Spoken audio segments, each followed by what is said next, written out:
धरणावर जायसाठी गाड्या नाही निघत, पायदळ कसं जा, सापड निघते पाण्यामध्ये, निकडलं तिकडे जाता येत नाही, भीती वाटते ह्या पाण्यातून. रात्री इकडचे लहान लहान मुलं शाळेमध्ये नेता नाही येत, कसं जावं आम्ही सांगा.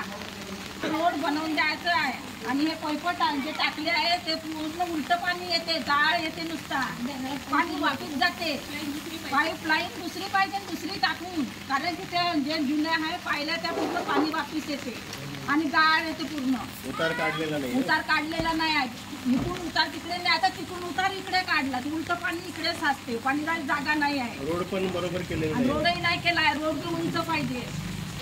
आश्वासन देतात, चालले जातात. कोण आलं होतं? इंजिनियर कोणतरी कारणामध्ये पिंपळेकर का काहीतरी ते इंजिनियर आले होते. त्यांनी काय सांगितलं? मग त्यांनी सांगितलं का उन्हाळ्यामध्ये तुमचे आम्ही असं करून देऊ, तसं करून 2 महिन्यामध्ये तुमचे हे करून देऊ.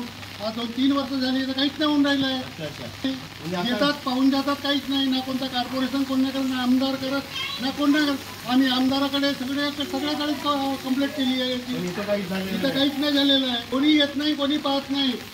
हे आपले ग्रामसेवक यांच्या घरी जाऊन आलो आम्ही, वार्ड मेंबर. 2 वर्ष झाले तर ते त्यांचा इथं पत्ता नाही अजून. आम्ही हे पाहणं, पूर्ण काळं पाणी इथं आमच्या घरामध्ये पाणी जाते.